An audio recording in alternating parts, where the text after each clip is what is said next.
बोलिए श्री रामचंद्र भगवान की, श्री हनुमान जी महाराज की, बागेश्वर बालाजी सरकार की, बांके बिहारी लाल की। सच्चिदानंद रूपाय विश्वोत्पत्त्यादि हेतवे तापत्रय विनाशाय श्रीकृष्णाय वयं नुमः। लोकाभिरामं रणरंगधीरं राजीवनेत्रं रघुवंशनाथं कारुण्यरूपं करुणाकरन्तं श्रीरामचन्द्रं शरणं प्रपद्ये। मनोजवं मारुततुल्यवेगं जितेन्द्रियं बुद्धिमतां वरिष्ठं वातात्मजं वानरयूथमुख्यं श्रीरामदूतं शरणं प्रपद्ये। आज जितने भी लोग भारत के अनेक प्रांतों से, शहरों से यहाँ पधारे हुए हैं, आप सभी अत्यंत बड़भाग्यशाली हैं। हमारे आपके बीच में परम पूज्य श्री बागेश्वर वाले महाराज श्री धीरेन्द्र कृष्ण शास्त्री जी, जिन्होंने अपने वाणी से नहीं बल्कि अपने आचरण से भी देश को जगाने का कार्य किया है, राष्ट्र को जगाने का कार्य किया है। ऐसे नहीं, दोनों हाथ उठा करके जोरदार तालियां, और ये ताली पूरे भारतवर्ष में गूंजनी चाहिए। दोनों हाथ उठा करके जय श्री राम। देखिए, पूज्य महाराज श्री इतनी दूर चल करके आए हैं, फिर भी मुस्कुरा रहे हैं, और वही एनर्जी, वही ताकत और वही संकल्प अभी भी उनके भीतर मौजूद है। और हम सब लोग यहाँ कब से बैठे हुए हैं, हमारे भीतर और ऐसी गर्जना की भावना होनी चाहिए कि ये गर्जना पूरे भारतवर्ष में गूंजनी चाहिए। जय श्री राम। ये हमारा आपका परम सौभाग्य है कि अब राष्ट्र की चिंता संत जनों के हृदय में है।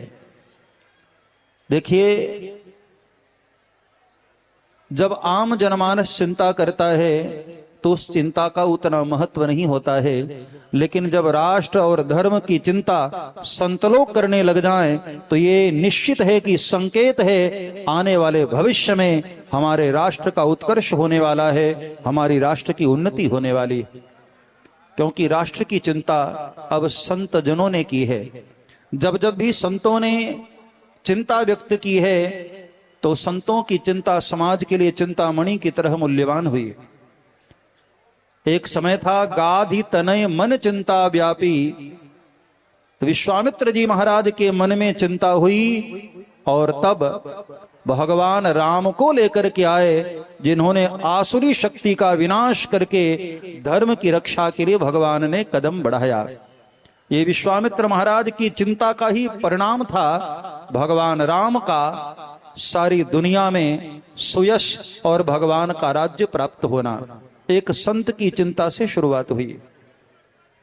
आज हम देखते हैं पूरे भारतवर्ष में पिछले कई वर्षों से ऐसा नैरेटिव सेट किया गया कि जो जो समाज में इस तरह के लोग हैं जो समाज को जगाते हैं, उनको टारगेट किया जाए, उनको बदनाम किया जाए, उनको परेशान किया जाए।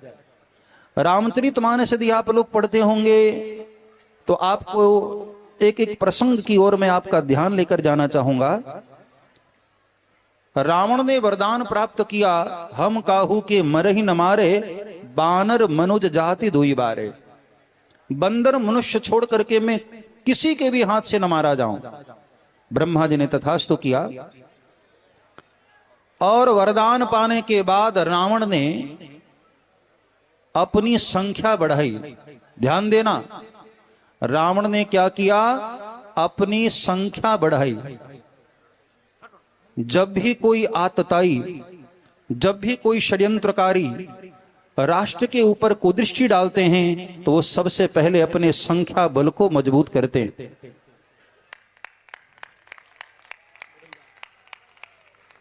क्योंकि आज हमारे देश में बहुमत की सरकारें होती और विधर्मियों को आतताइयों को अच्छी तरह से यह बात मालूम है कि यदि इस देश पर राज्य करना है तो संख्या बल सबसे पहले मजबूत करना जरूरी है। रावण ने भी वरदान पाने के बाद सबसे पहले 1 लाख पूत 1.25 लाख नाती रावण ने अपनी संख्या बढ़ाई। और संख्या बढ़ाने के बाद एक दिन रावण ने सबको अपने पुत्र पौत्रादिकों को बुला करके आदेश किया कि ब्रह्मा जी ने मुझे क्या कहा था, मुझे मनुष्य मारेगा, तो जाओ ऐसे समाज का निर्माण कर दो जहां कोई मानव बचे ही ना। समाज में ऐसा आतंक फैलाओ कि मानव सभ्यता खत्म हो जाए। तो सबने पूछा कि मालिक उसकी शुरुआत कहां से करें। तो रावण ने आदेश दिया था, बहुत ध्यान से सुनना, एक एक व्यक्ति को यह बात सुनने और समझने जैसी है कि हमारे देश में पिछले 50-60 वर्षों से क्या षड्यंत्र रचा जा रहा है और हमारे माइंड को किस प्रकार डाइवर्ट किया जा रहा है और किस प्रकार से हमारे चित्त को दूषित किया जा रहा है, हमारे बच्चों को संस्कारों से भटकाया जा रहा है। रावण ने कहा कि समाज का निर्माण करता कौन है? कौन है ऐसे लोग जो समाज को जगाने का प्रयास करते हैं और अनवरत मेहनत करते हुए समाज को जगाते रहते हैं? तो सबने कहा कि मालिक 2-4 ही लोग हैं जो समाज के प्रहरी। कौन कौन है? सबसे पहले निशाने पर रखा कथाकारों को। कथाकार, कलाकार और पत्रकार, ये 3 लोग समाज को जगाने का कार्य करते हैं, समाज के प्रहरी। तो रावण ने आदेश दिया, तेहि बहुविध त्रासई देश निकासई जो कह वेद पुराना। और देखिए आपके सामने तीनों ही तरह के जिनका मैंने नाम लिया, कथाकार, कलाकार और पत्रकार, ये तीनों का संगम हो रहा है इस मंच पर। कलाकार अपनी कला के माध्यम से समाज को संदेश देते हैं। पत्रकार मतलब साहित्य जगत के कोई भी गणमान्य महापुरुष अपनी लेखनी के माध्यम से, अपनी कलम के माध्यम से समाज को जगाने का कार्य करते हैं। जब जब भी भारत की कलम धीमी हुई है तब तक भारत में आतताइयों का बोलबाला बढ़ा है। इसलिए कलम में पैनी धार चाहिए, तब हमारे देश का उत्कर्ष हो सकता है और हमारे देश की उन्नति हो सकती। रावण ने आदेश दिया इन तीनों को ही सबसे पहले टारगेट किया। तेहि बहुविध त्रासई देश निकासई जो कह वेद पुराना। जो वेद पुराण के माध्यम से, शास्त्रों के माध्यम से, कथाओं के माध्यम से समाज को जगाने का कार्य करते हैं, ऐसे संतों को सबसे पहले, ऐसे भक्तों को और ऐसे सज्जनों को सबसे पहले टारगेट किया जाए। आज भगवान की कितनी बड़ी कृपा हो रही है कि ये तीनों का संगम हो रहा है। कथाकार भी हैं, कलाकार भी हैं और पत्रकार भी हैं। इन तीनों की मौजूदगी इस बात को सिद्ध कर रही है कि आने वाले भविष्य में भारत पुनः विश्व गुरु बनने वाला है और देखते ही देखते हमारा देश हिंदू राष्ट्र बनकर के रहेगा और हम सब लोग मिलकर के हिंदू राष्ट्र बनाएंगे। रावण ने आदेश किया और रावण के आदेश के बाद इन तीनों को टारगेट किया जाने लगा। संतों को, भक्तों को, सज्जनों को परेशान किया जाने लगा और कुछ समय तक रावण इसमें सफल भी होता हुआ दिखाई दिया। एक समय ऐसा आया कि रावण ने ऐसे समाज का निर्माण कर दिया जहां मानव सभ्यता लगभग विलुप्ति के कागार पर आ गई। लेकिन तब गाधी तनय मन चिंता व्यापी, जब रावण का अत्याचार इतना पराकाष्ठा पर पहुंच गया, तब जो कार्य राजा को करना चाहिए था वो कार्य एक संत ने किया। यही बात मैं आप लोगों को कहना चाहूंगा कि जिस कार्य को हमारे देश के सत्ताधीशों को करना चाहिए था, लेकिन सत्ताधीशों ने पिछले 70 वर्षों में नहीं किया, अब उस कार्य की जिम्मेदारी बागेश्वर महाराज जैसे संतों ने ले ली है। तो बहुत शीघ्र हमारा संकल्प है कि हिंदू राष्ट्र बन करके रहेगा और हमारा देश विश्व गुरु बन करके रहेगा। पिछले कई वर्षों में आपने देखा होगा, पूज्य श्री देवकीनंदन ठाकुर जी महाराज भी हमारे बीच में बैठे हैं।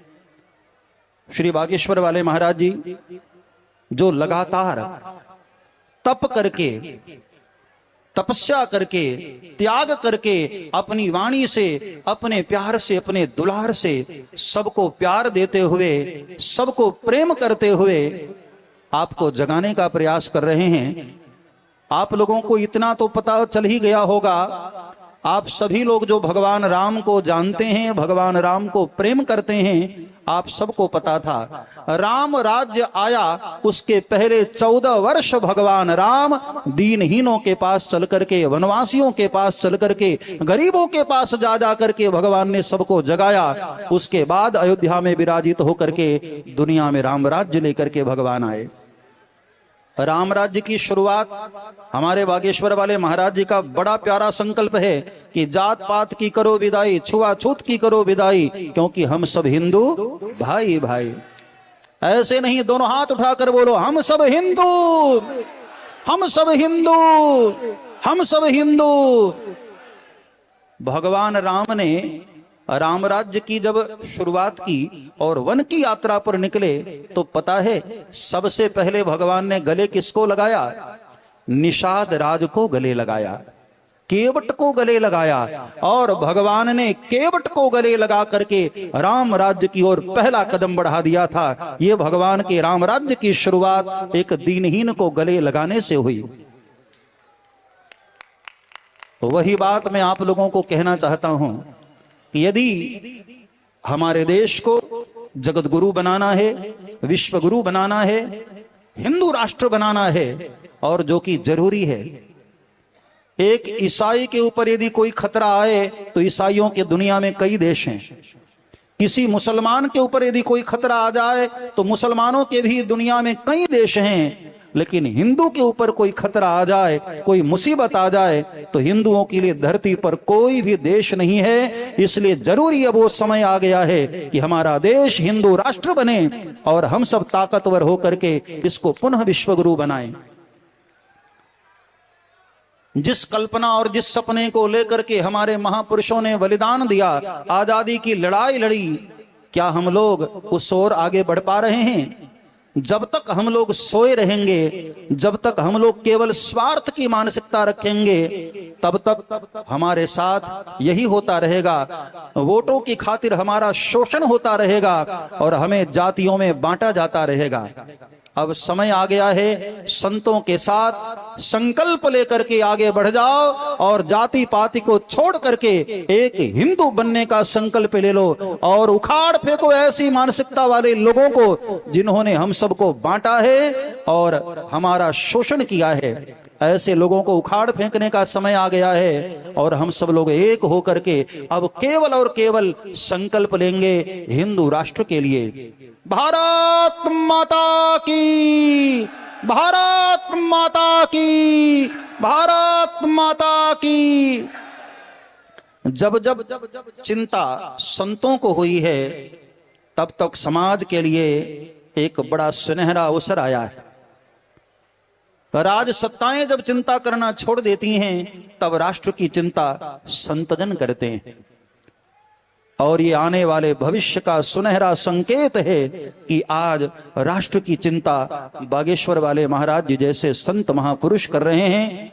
और जब अकेले कोई संत संकल्प लेते हैं तो पूरा का पूरा संत समाज उनके साथ खड़ा हो जाता है।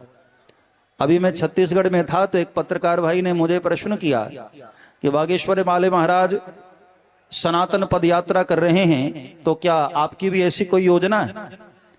तो मैंने तुरंत उनको उत्तर दिया कि जब कोई संत यात्रा लेकर के निकलते हैं तो हम सबको उनके साथ खड़े होना चाहिए, ताकि दुनिया को पता चले कि संत लोगों की गद्दी जरूर अलग अलग है, लेकिन संत लोगों की विचारधारा एक है, संत लोगों का लक्ष्य एक ही है।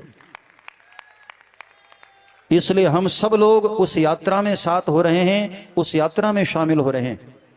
और आपने विगत कई दिनों से देखा होगा, हर मत के, हर पंथ के, हर विचारधारा के, हर अखाड़े के संत महापुरुष लोग बागेश्वर वाले महाराज जी के साथ कदम से कदम मिला करके चल रहे हैं। और ये पूरी दुनिया में संदेश जा रहा है कि जरूर यहाँ संप्रदाय अलग अलग हैं, लेकिन सभी संतों का मत सबके लिए एक है। हम सभी परम सौभाग्यशाली हैं कि आज हमारे बीच में एक ऐसा युवा सन्यासी स्वामी विवेकानंद, सरदार भगत सिंह, आजाद चंद्रशेखर और आज वर्तमान में बागेश्वर वाले महाराज युवाओं के लिए आदर्श बनते जा रहे हैं।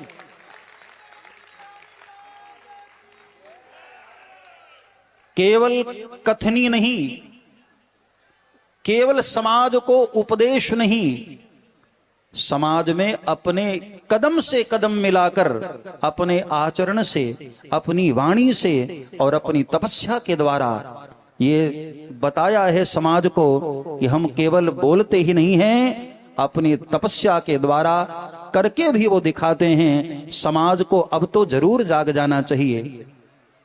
जिस प्रकार से स्वामी विवेकानंद ने आह्वान किया कि यदि देश में 100 विवेकानंद मिल जाएं तो मैं भारत की तस्वीर बदल दूंगा, आज बागेश्वर वाले महाराज भी यही आह्वान कर रहे हैं कि हम लोग यदि जातियों को छोड़ करके एक संकल्पवान हो जाएं तो आने वाले बहुत शीघ्र ही हम देश में हिंदू राष्ट्र को ला करके अवश्य खड़ा करेंगे। हमारा देश हिंदू राष्ट्र बनेगा, जगत गुरु बनेगा, विश्व गुरु बनेगा। इतनी मेहनत, इतनी यात्रा, भगवान राम 14 वर्ष यदि जब पैदल चले ना, तब ही संतों को आनंद होने लग गया था। संत लोग समझ गए थे कि अब वो समय आ गया है जब दुनिया को राम राज्य मिलने वाला है। संतजन एक मत होकर, कदम से कदम मिलाकर जब साथ चलने लग जाएं, तो ये हमारे देश को समझ जाना चाहिए कि अब वो समय आ गया है कि बहुत शीघ्र हमारा देश हिंदू राष्ट्र बनने जा रहा है और विश्व गुरु बनने जा रहा है। आज यहां जितने भी लोग पधारे हैं, एक बात मैं आप लोगों से निवेदन और करना चाहूंगा। आप लोगों की श्रद्धा को मैं प्रणाम करता हूं, आप लोगों की भावना को मैं प्रणाम करता हूं। जब मैं यात्रा में शामिल होने जा रहा था तो मैंने देखा हजारों लोग, बूढ़ी बूढ़ी माताएं, छोटे छोटे बच्चे, वृद्धजन, कई प्रकार के भक्तजन, श्रद्धालु इस ओर कदम से कदम बढ़ाए चले जा रहे थे। महाराज श्री उस तरफ से आ रहे थे और कई लोग इस तरफ से यहां पहुंच रहे थे।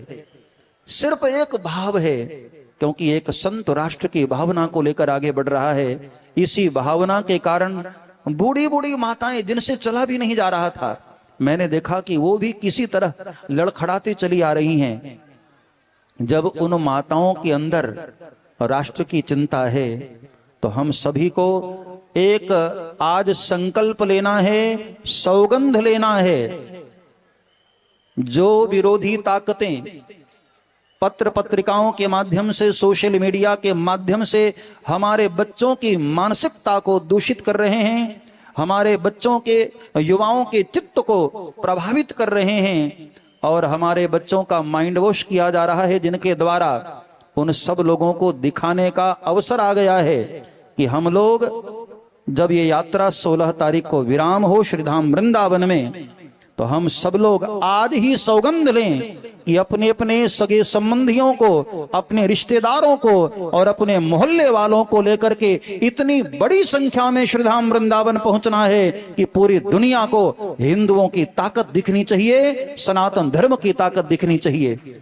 दोनों हाथ उठा करके हम लोग महाराज श्री को वचन दें इस 16 तारीख को।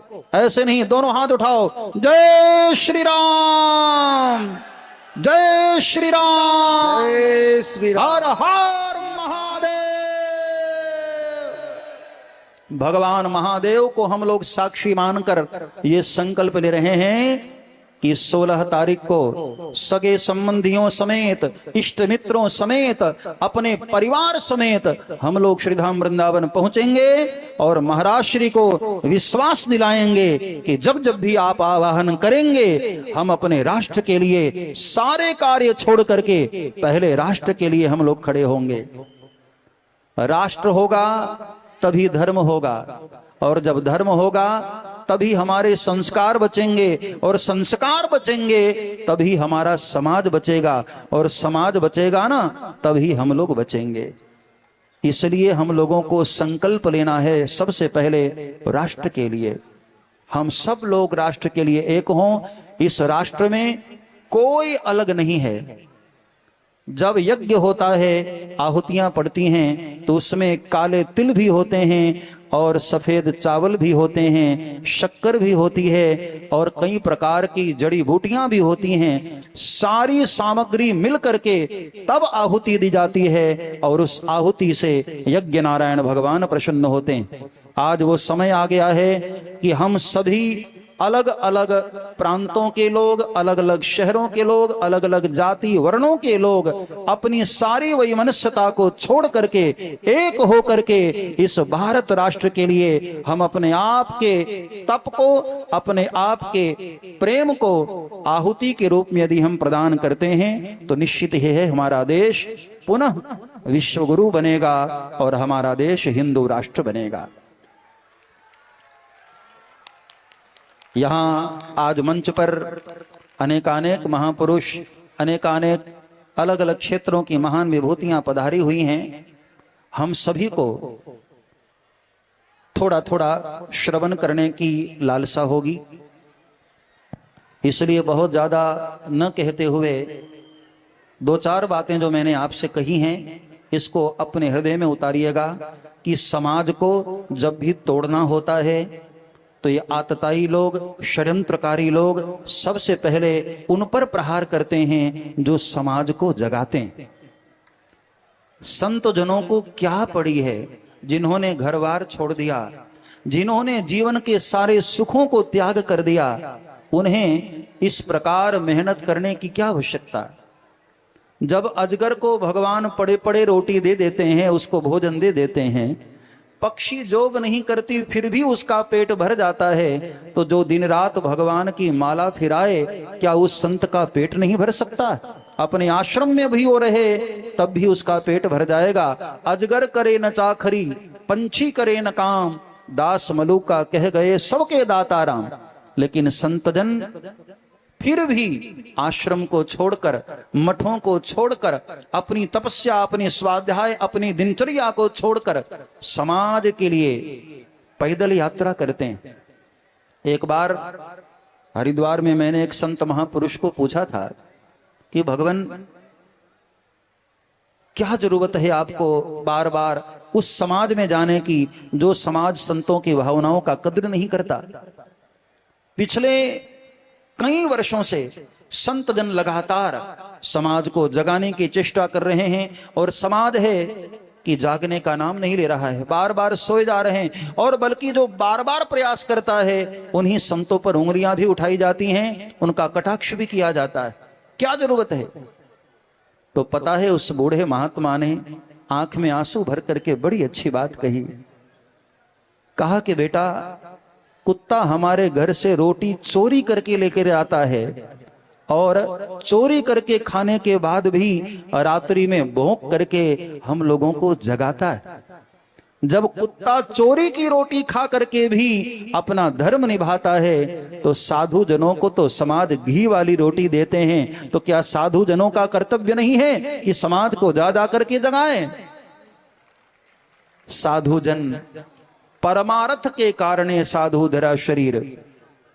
साधु का अर्थ ही है साधनोति पर कार्यम, जो सही दुख पर छिद्र दुरावा, वंदनीय जही जग जस पावा। अभी हमारे राजूदास जी महाराज ने बड़ी अच्छी बात कही। हमारे बचपन के साथी हैं। जब मैं अयोध्या में पढ़ता था तब हमारे राजू भाई वहां पर हनुमानगढ़ी में अक्सर दर्शन दिया करते थे मुझे। हमारे बचपन के साथी हैं। अभी अभी इन्होंने बड़ी अच्छी बात कही कि जब जब संतों ने पैदल चल करके समाज को जगाया है, तब तब समाज ने करवट बदला है और विरोधी ताकतों को उखाड़ फेंका है और समाज सदैव बहुत बलवान होता है। ये पांचों उंगलियां जब तक अलग अलग हैं ना, बड़ी कमजोर हैं। बार बार संत जन आपको यही सचेत कर रहे हैं, यही संकेत कर रहे हैं कि पांचों उंगलियों को एक हो जाना पड़ेगा, तभी हम ताकतवर बनेंगे, तभी हम अपने देश को हिंदू राष्ट्र बना पाएंगे। हिंदू राष्ट्र बने बगैर अब हमारे देश का कल्याण संभव नहीं है। इसलिए हम सब लोगों को जाग करके विचार करके संतों के आवाहन पर हमें अपनी वैमनस्यता को छोड़ करके एक हो जाने का समय आ गया है। मैं आप सबके उज्जवल भविष्य की शुभकामना करते हुए और आप सभी की श्रद्धा को प्रणाम करते हुए मैं अपनी वाणी को विराम की ओर लेकर के जा रहा हूं। एक बार सब मेरे साथ बोलिए, जय श्री राम, जय श्री राम, जय श्री राम, जय श्री राम, जय श्री राम। जय श्री राम।